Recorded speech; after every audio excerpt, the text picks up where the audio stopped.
Hello and welcome to dynamic study. तो आज की क्लास में हम डिस्कस करने वाले हैं अपनी करंट अफेयर सीरीज़ का क्लास 2 एंड पार्ट 2। तो ये आपका बूस्टर डोज है करंट अफेयर्स का और एग्जाम से पहले ये बहुत ज़्यादा इंपॉर्टेंट है, इस लेक्चर को मिस मत करिएगा। यहाँ पर हम जितने भी इंपॉर्टेंट आपके करंट अफेयर्स हैं जो कि एग्जाम में पूछे जा सकते हैं उनको कवर कर रहे हैं। तो चलिए स्टार्ट करते हैं आज की क्लास। तो सबसे पहले हमारा टॉपिक जो है वो है 2022 इंटरनेशनल मैन बुकर अवार्ड। तो मैन बुकर अवार्ड एक इंडियन को मिला है इस बार और उनका नाम है गीतांजलि श्री।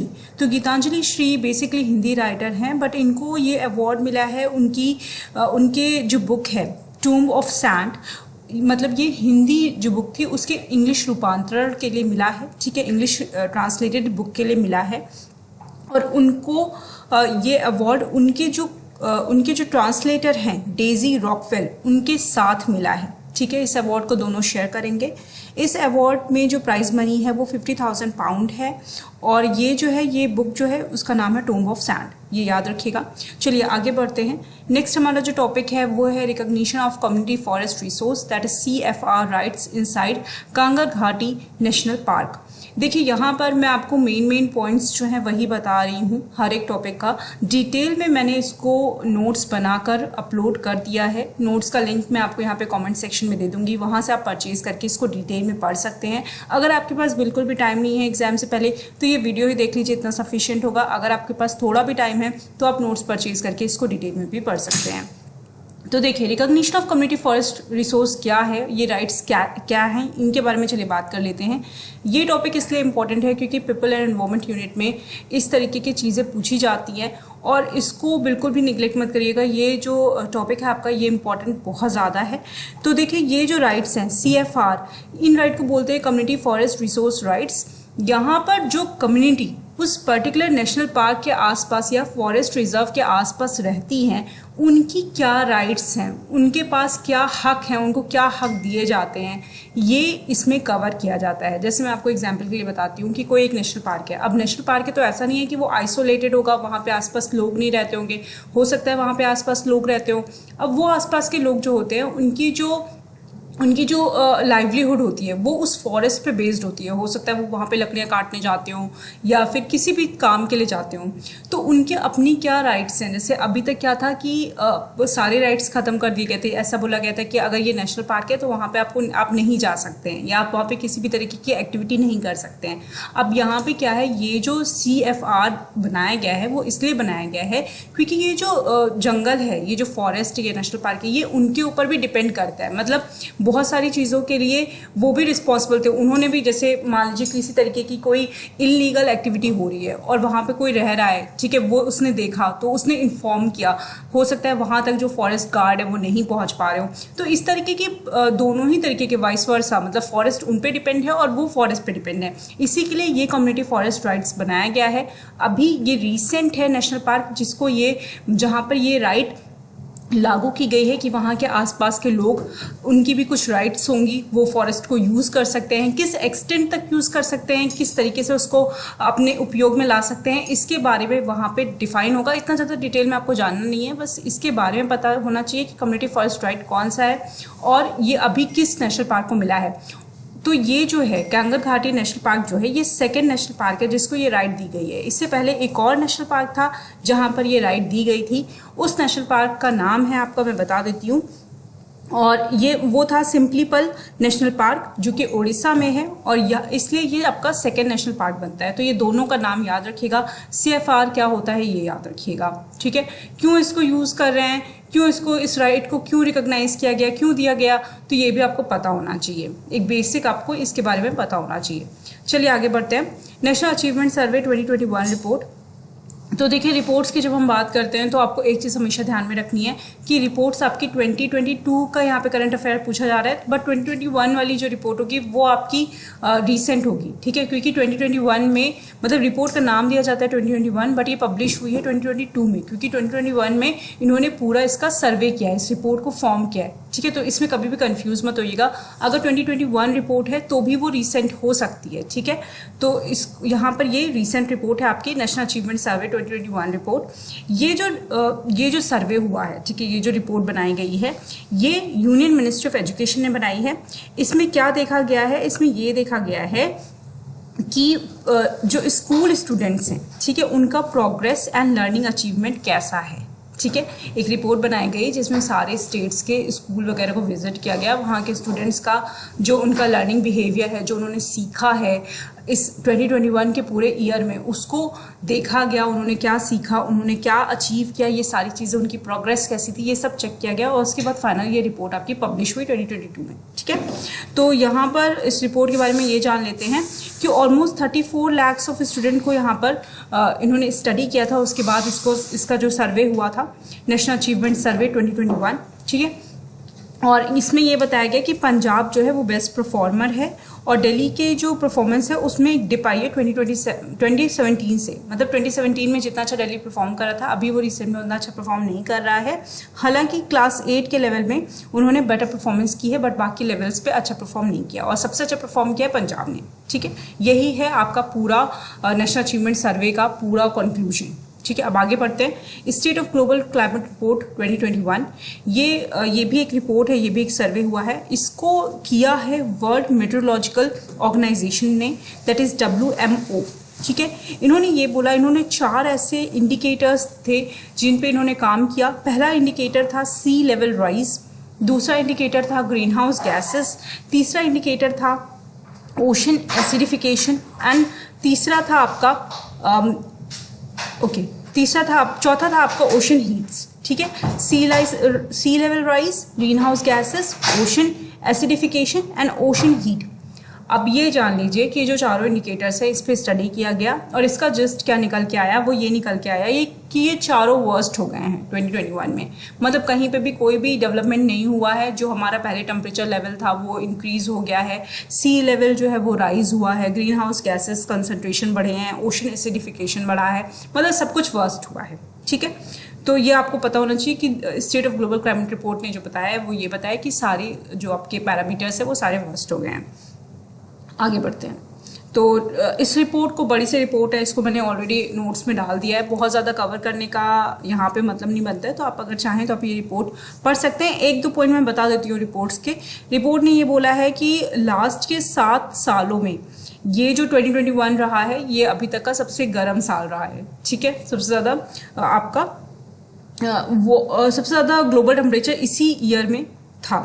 ठीक है, 1.11 एवरेज ग्लोबल टेम्परेचर इसका रिकॉर्ड किया गया है। चलिए आगे बढ़ते हैं। तो नेक्स्ट टॉपिक है हमारा भारत ड्रोन महोत्सव 2022। तो भारत ड्रोन महोत्सव अभी बनाया गया है। देखिए, वो इससे पहले वाली जो रिपोर्ट है काफ़ी बड़ी है, मैं इसको डाल दे रही हूँ नोट्स में, आप चाहें तो आप इसको देख सकते हैं। ओके, भारत ड्रोन महोत्सव जो है 2022 ये सेलिब्रेट किया गया है। जो ड्रोन्स के फील्ड में इतना ज़्यादा कंट्रीब्यूशन हो रहा है, इंडियन गवर्नमेंट भी इसको बहुत इन्हांस करी है, काफ़ी सारी कंपनीज़ हैं जो उसके फील्ड में काम कर रही हैं। तो इसको अभी ये ड्रोन महोत्सव स्टार्ट किया गया। ये हुआ आपका न्यू दिल्ली में। ठीक है, और इसको इनॉग्रेट किया प्राइम मिनिस्टर नरेंद्र मोदी ने। इतना आपको पता होना चाहिए। और इसमें 2-3 टर्म्स हैं जो आपको पता होने चाहिए। पहला है आपका कि भारत ड्रोन महोत्सव क्या है। ठीक है, तो आपको पता हो गया ड्रोन होते क्या हैं। तो ड्रोन भी आपको आई थिंक पता ही है कि ड्रोन जो होते हैं अनमैन्ड एरियल व्हीकल्स होते हैं। ठीक है, उसके बाद आपके जो इन्होंने एक इम्पॉर्टेंट जो इसमें ड्रोन महोत्सव में काम हुआ वो किसान ड्रोन्स दिखाए, मतलब बताया गया कि किसान ड्रोन्स बहुत जल्दी लॉन्च किए जाएंगे इंडिया में, जिसके थ्रू फार्मर्स को हेल्प मिलेगी। ओके, तो ड्रोन महोत्सव कहाँ हुआ था आपको ये पता होना चाहिए, किसने चेयर किया ये पता होना चाहिए। चलिए आगे बढ़ते हैं। नेक्स्ट अब हम बात करने वाले हैं मेटावर्स के बारे में। देखिए, मेटावर्स एक ऐसा टॉपिक है जो कि आजकल बहुत ज़्यादा ग्लोबल लेवल पे बहुत ज़्यादा इसके बारे में बात की जा रही है। मेटा बहुत ज़्यादा बात हो रही है। मेटावर्स होता क्या है ये आपको पता होना चाहिए। और अगर हम एग्ज़ाम की बात करें तो कहीं ना कहीं ये ऐसा टॉपिक है जो मुझे लगता है कि हो सकता है एग्जाम में किसी न किसी पेपर में हो सकता है ये पूछा जाए कि मेटावर्स क्या है। क्योंकि जब आपका ICT की हम बात करते हैं तो इस तरीके के कोई एक नए जो करंट में बहुत ज़्यादा चर्चित टॉपिक होते हैं उनके बारे में बात कर ली जाती है, उनके बारे में एक बेसिक क्वेश्चन पूछ लिया जाता है एग्जाम में। तो मेटावर्स क्या है इसके बारे में बात कर लीजिएगा, इसके बारे में पढ़ लीजिएगा। अभी बेसिकली फिलहाल अभी हाल में क्या हुआ है कि वर्ल्ड इकोनॉमिक फोरम ने रिसेंटली अनाउंस किया है कि हम एक ग्लोबल कॉपरेशन विलेज बनाने जा रहे हैं जो कि मेटावर्स पे बेस्ड होगा, मतलब वर्चुअल रियलिटी पे बेस्ड होगा, जिसमें सारे कंट्रीज आएंगी, साथ में मिलके काम करेंगी, वर्चुअल रियलिटी होगी, ऐसा लगेगा कि सब पास में ही है और हम पूरे वर्ल्ड के लेवल पे इकोनॉमिक लेवल पे काम करेंगे। ठीक है, तो ये इन्होंने बोला था। इन्होंने जो बातें बोली, एम बताया ग्लोबल कॉपरेशन विलेज का, वो ये बोला कि ग्लोबल कॉपरेशन होगा, इंटरेक्टिविटी होगी, इंक्लूसिविटी होगी और इम्पैक्ट होगा। ये इन्होंने 4 चीज़ें बताई थी। मेटावर्स क्या है? मेटावर्स होता है एक इमर्सिव एंड इंटरैक्टिव एनवायरनमेंट है जिसको virtual reality and augmented reality के थ्रू यूज़ करते हैं। मतलब अगर आप ये समझिए कि एक वर्चुअल वर्ल्ड जिसमें सब लोग वर्चुअली एडेड हैं और उसको हमने मेटावर्स का नाम दे दिया है। ठीक है, इतना ये बेसिक इसका मीनिंग है। अब आगे बढ़ते हैं। Use of artificial intelligence chips. Again ये भी टॉपिक एक ऐसा ही टॉपिक है, आर्टिफिशियल इंटेलिजेंस की बहुत बात हो रही है। एआई चिप्स क्या है? अब आजकल एआई चिप्स की बात हो रही है। एआई चिप्स क्या है, इसके बारे में आपको थोड़ा सा पता होना चाहिए। यहाँ पे इसको इंक्लूड करने का बस ये रीज़न है कि हो सकता है इससे वैसा तो कोई क्वेश्चन ना आए करंट अफेयर्स का तुरंत सा, बट हो सकता है ये पूछ लिया जाए कि एआई चिप्स क्या है, ठीक है, या मेटावर्स क्या है, इस तरीके का कुछ फ्रेम करके बना दिया जाए। तो एआई चिप्स जो होती हैं ये आपकी अभी इसको हाल ही में NVIDIA ने लॉन्च किया है। एक मतलब कंपनी है जिसने अभी तक की पूरे वर्ल्ड की सबसे ज़्यादा most powerful AI chip launch की है। ठीक है, इससे पहले इंटेल ने भी लॉन्च करी हुई है। आपको पता है चिप्स वगैरह जो होती है वो इंटेल लॉन्च करती है। ये लैपटॉप वगैरह में जो इंटेल प्रोसेसर्स बेसिकली होते हैं, वो आपको पता होगा, लैपटॉप में प्रोसेसर्स लगते हैं। अब उन प्रोसेसर्स को रिप्लेस करके एआई चिप्स लगाने की बात हो रही है। तो ये जो एआई चिप्स होंगी ये आर्टिफिशियल इंटेलिजेंस पे बेस्ड होंगी। प्रोसेसिंग सारा ये करेंगे, उसके साथ साथ ये डिसीजन मेकिंग भी करेंगी जैसे आर्टिफिशियल इंटेलिजेंस करता है। ठीक है, यही होती है आपकी एआई चिप्स। आगे बढ़ते हैं।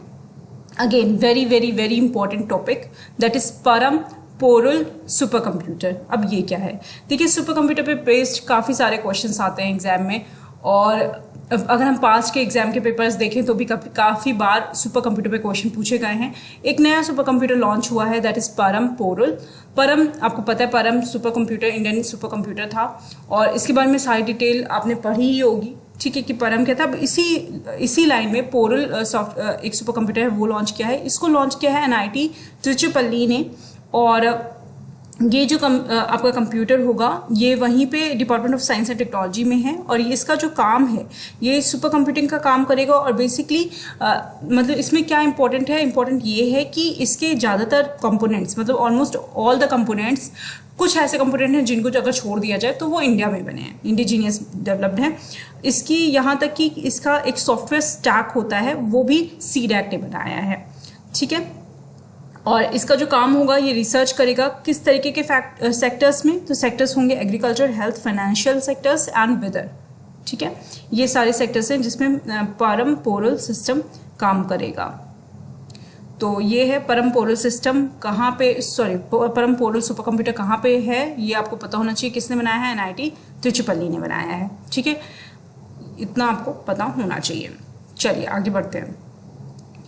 और तो आगे अब हम बात करेंगे centre of excellence for hyperloop technology. Important नहीं है उतना। हाइपरलूप टेक्नोलॉजी का एक सेंटर ऑफ एक्सीलेंस बनाया गया है। ये बनाया गया है IIT मद्रास में। IIT मद्रास में हाइपरलूप जो आपके टेक्नोलॉजी है उसके फील्ड में काम होगा। हाइपरलूप सिस्टम वहाँ पे बनाया गया है। तो ये कॉलेज से रिलेटेड है इसलिए मैंने यहाँ पे इंक्लूड कर लिया है। हाइपरलूप टेक्नोलॉजी का नाम पूछा जाएगा तो यहाँ पर IIT मद्रास होगा, ये इतना ध्यान रखिएगा बस। आगे बढ़ते हैं। 22 मई को international day of biological diversity को सेलिब्रेट किया गया। अब आपको इतना याद रखना है कि international day of biological diversity किस दिन पड़ता है, तो वो पड़ता है 22 मई को। इस साल की जो थीम थी वो थी आपकी building a shared future for all life. ठीक है, ये आपकी इस साल की थीम थी। ये 2 चीज़ें हैं जो पूछी जाती हैं। बायोलॉजिकल डाइवर्सिटी क्या होता है इसके बारे में आज ही मैंने एक वीडियो अपलोड किया है चैनल पे, आप चाहें तो उसको चेकआउट कर सकते हैं। आगे बढ़ते हैं। नंजरायन टैंक या तांक, अब जो भी इसको बोले, नंजरायन तांक, ये आपका तमिलनाडु की न्यू बर्ड सेंचुरी है। इसको अभी अभी दिया गया है, डिक्लेयर किया गया है as a bird sanctuary. 17th bird sanctuary है ये इंडिया की, सॉरी 17th बर्ड सेंचुरी है ये तमिलनाडु की, ठीक है, ये याद रखिएगा। 17th बर्ड सेंचुरी है ये तमिलनाडु की, न्यू है, इसका नाम याद रखिएगा, नंजरायन तांग नाम है इसका, और ये एक बर्ड सेंचुरी है, ठीक है, ये आपको ध्यान रखना है। आगे बढ़ते हैं। Okay, national endangered species day ये सेलिब्रेट किया गया 20 मई को, ठीक है, और ये नेशनल इंडेंजर्ड स्पीशीज डे है। इंटरनेशनल किस दिन पड़ता है ये चाहे तो थोड़ा आप गूगल कर लें, इम्पॉर्टेंट है। यहाँ पर national endangered species day celebrate किया गया 20 मई को, और इसकी जो हिस्ट्री है वो ये है कि 1960-1970 से इसको सेलिब्रेट किया जा रहा है। और यहाँ पर जो इस साल की थीम थी वो थी रिकवरिंग की स्पीशीज फॉर इकोसिस्टम रिस्टोरेशन, ठीक है, ये इस साल की थीम थी। आगे बढ़ते हैं। ओके, तो इंडिया में ऑलमोस्ट 400 वाइल्ड लाइफ सेंचुरीज है, ठीक है, जिसमें बर्ड सेंचुरी है और वाइल्ड लाइफ सेंचुरीज है। और जो अभी मैंने आपको बताया नरंजन तंक, ये आपकी 17th है तमिलनाडु की, इसको भूलिएगा मत, ठीक है। आगे बढ़ते हैं। नेक्स्ट हम बात करने वाले हैं राजस्थान के रामगढ़ विषधारी सेंचुरी के बारे में। ये एक नई सेंचुरी है, टाइगर रिजर्व है, जिसको अभी नोटिफाई किया गया है। एंड ये आपकी इंडिया की 52 टाइगर रिजर्व बनती है। याद रखिएगा, बहुत इंपॉर्टेंट टॉपिक है, ठीक है। राजस्थान की रामगढ़ विषधारी सेंचुरी, ठीक है, विषधारी, रामगढ़ विषधारी याद कर लीजिए कि राजस्थान की है, ठीक है। और ये 52 टाइगर रिजर्व अभी बनाया गया है, ओके। तो इसके अलावा इसमें आपको क्या जानना चाहिए, इसमें आपको ये जानना चाहिए कि यहाँ पर इंडियन वुल्फ हैं, लेपर्ड हैं, स्लॉथ बेयर हैं, गोल्डन चैकॉल है, फॉक्स है, ये सारे यहाँ पे हैं टाइगर के अलावा, ओके।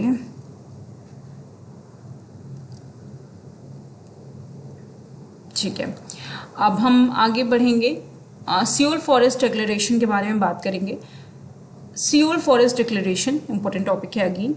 देखिए, ये आपका इस बार जो वर्ल्ड फॉरेस्ट्री कांग्रेस हुआ वो इस साल सियोल में हुआ, इसलिए इसको सियोल फॉरेस्ट डिक्लेरेशन बोलते हैं, ठीक है।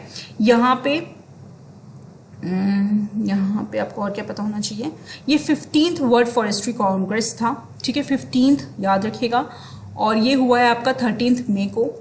एंड सियोल गवर्नमेंट ने इसको, कोरियन गवर्नमेंट ने इसको पूरा होस्ट किया था, साउथ कोरियन गवर्नमेंट ने। यहाँ पर क्या क्या चीज़ें डिस्कस की गई, सबसे ज़्यादा इम्पॉर्टेंट जो है वो इन्होंने ये बोला कि फॉरेस्ट इकोसिस्टम को हमें सस्टेन करना पड़ेगा, ये बहुत ज़्यादा इम्पॉर्टेंट है, ठीक है, ये इन्होंने बोला। और इनकी जो थीम थी बेसिकली वो ये थी कि फॉरेस्ट का रिस्टोरेशन, फॉरेस्ट रिस्टोरेशन पे ये पूरा सियोल का फॉरेस्ट डिक्लेरेशन बेस्ड था। मतलब आपको इतना अगर पता हो कि फॉरेस्ट रिस्टोरेशन पे बेस्ड था, तो हो सकता है यहाँ पे ये क्वेश्चन अगर कोई बन के आता है इससे सियोल फॉरेस्ट डिक्लेरेशन से, तो आप उसको सॉल्व कर पाएँ, ठीक है। एंड जो पहली वर्ल्ड फॉरेस्ट्री कांग्रेस हुई थी वो 1926 में हुई थी इटली में। तो ये इतना इंपॉर्टेंट था, इतना मैंने आपको बता दिया। बाकी रेस्ट जितनी भी चीज़ें इससे रिलेटेड मैं सारा नोट्स में कवर कर दूंगी। अब आगे बढ़ते हैं। तो वर्ल्ड माइग्रेटरी बर्ड डे 2022 ये सेलिब्रेट हुआ है 2nd सैटरडे इन मई को, और ये इस साल 2 बार सेलिब्रेट किया जाएगा, 2nd सैटरडे इन अक्टूबर को, 2nd Saturday May and 2nd Saturday October, ये 2 बार इस साल सेलिब्रेट किया जाएगा world migratory bird day 2022, okay. तो ये जो है आपका यहाँ पर इस बात को सेलिब्रेट करते हैं, इस बात को हम ध्यान देते हैं कि जो माइग्रेटरी बर्ड हैं उनकी बहुत इंपॉर्टेंस है, उनके लिए बेसिकली इसको सेलिब्रेट किया जाता है। और यूएन एग्रीमेंट जो है, convention of African Eurasian migratory water bird, इसी का ये पार्ट है। तो इस साल की जो थीम थी उसका नाम था dim the lights for bird at night.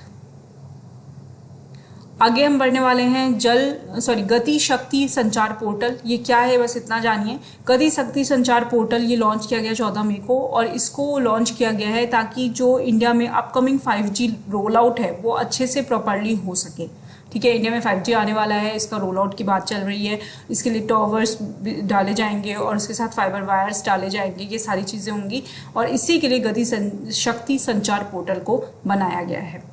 आगे बढ़ते हैं। Pilot project for skilling tribal youth. एक पायलट प्रोजेक्ट लॉन्च किया गया है जिसमें ट्राइबल यूथ को स्किल करके और उनको वर्क करने, मतलब आप बोल सकते हैं एम्प्लॉयबिलिटी उनके अंदर इंक्रीज़ किया जाएगा और उनको काम दिया जाएगा। ठीक है, ये आपका है भोपाल मध्य प्रदेश में। इसको भोपाल मध्य प्रदेश में स्टार्ट किया गया है। अब ये पायलट प्रोजेक्ट है और इसके अलावा 6 और स्टेट्स हैं जिस पे जहाँ पे ये होगा, मध्य प्रदेश, छत्तीसगढ़, गुजरात, राजस्थान, महाराष्ट्र एंड उड़ीसा। ये करा रहा है आपका ministry of skill development and entrepreneurship, MSDE, और उसमें उसके साथ साथ प्रधानमंत्री कौशल विकास योजना के अंतर्गत इसको कराया जा रहा है। National apprenticeship promotion scheme and craftsman training scheme, JSS, ठीक है, शिक्षण संस्थान JSS, ये मैंने आपको ऑलरेडी कवर किया हुआ था। अगर आपने कभी देखा हो करंट अफेयर्स तो उसमें मैंने इसके बारे में डिटेल में पढ़ाया था। ठीक है, तो ये सारे आपके डिफरेंट डिपार्टमेंट्स हैं जिसके अंतर्गत इसको किया जा रहा है, इस पायलट प्रोजेक्ट को रोल आउट किया जा रहा है। आगे बढ़ते हैं। अमृत सरोवर, इंडिया का पहला अमृत सरोवर पटवई में डिक्लेयर किया गया, पटवई में बना है यूपी में, और ये जो इसको इनॉग्रेट किया गया 13 मई में। अब ये अमृत सरोवर क्या है इसके बारे में जान लेते हैं। देखिए, हमारा जो आज़ादी का अमृत महोत्सव सेलिब्रेशन है, इसमें एक स्कीम दी गई है, एक मिशन दिया गया है कि ऑलमोस्ट हर एक डिस्ट्रिक्ट में 75 वाटर बॉडीज़ को आइडेंटिफाई किया जाएगा और उनको रिज्यूमिनेट किया जाएगा। ठीक है, जो वाटर बॉडीज़ हैं जो ख़त्म होती जा रही हैं, जैसे कि सरोवर हो गए और या फिर किसी तरीके का तालाब हो गया, पॉन्ड हो गए, वाटर बॉडीज़ किसी भी तरीके की, उनको आइडेंटिफाई करके उनको वापस से अच्छा बनाना, सही बनाना, और उनको नाम दिया जाएगा अमृत सरोवर का। तो इसी फील्ड में जो यूपी में पटवई में ये बनाया गया है, इसको इस तरीके से डेवलप किया गया है कि आसपास के लोग वहाँ पे जाएं, उसको विजिट करें, वहाँ पे बोटिंग वगैरह होगी और other type of entertainment activities होगी, और वो एक तरीके से टूरिस्ट स्पॉट की तरह डेवलप किया जाएगा। इसी को अमृत सरोवर का नाम दिया गया है। तो इतना आपको पता होना चाहिए। ये आपका अमृत सरोवर किस मिशन का पार्ट है, तो ये आपको याद पता होना चाहिए कि आज़ादी का अमृत महोत्सव सेलिब्रेशन का ये पार्ट है। आज़ादी का अमृत महोत्सव सेलिब्रेशन से रिलेटेड अगर कोई करंट अफेयर्स आपको मिलती है या दिखती है तो उसको थोड़ा सा देख लीजिएगा, थोड़ा सा ध्यान दे दीजिएगा, क्योंकि इस वक्त इसको सेलिब्रेट किया जा रहा है तो हो सकता है कहीं एग्जाम में इन्होंने इनडायरेक्टली कोई क्वेश्चन इस पर फ्रेम करके पूछ लिया। ठीक है, तो ये थे आज के हमारे सारे टॉपिक्स। इसके बाद रेस्ट ऑफ द टॉपिक हम नेक्स्ट क्लास में कवर करेंगे। मैं कोशिश करूंगी कि 10 क्लासेस में ये पूरी सीरीज़ कंप्लीट हो जाए और एग्जाम से पहले मतलब एग्जाम के काफ़ी दिन पहले मैं इसको पूरा कंप्लीट कर पाऊँ। Thank you so much. Notes मैं अपलोड कर दूंगी थोड़ी देर में, तो आप वहाँ पर देख सकते हैं। लिंक मैं आपको कमेंट में शेयर कर दूंगी, तो वहाँ से आप उस नोट्स को परचेज़ कर सकते हैं। बहुत ही नॉमिनल फ़ी है, आप उसको पे करके और इसको पूरे अच्छे से इसको डिटेल में पढ़ सकते हैं। Thank you so much. Keep on watching and keep on learning.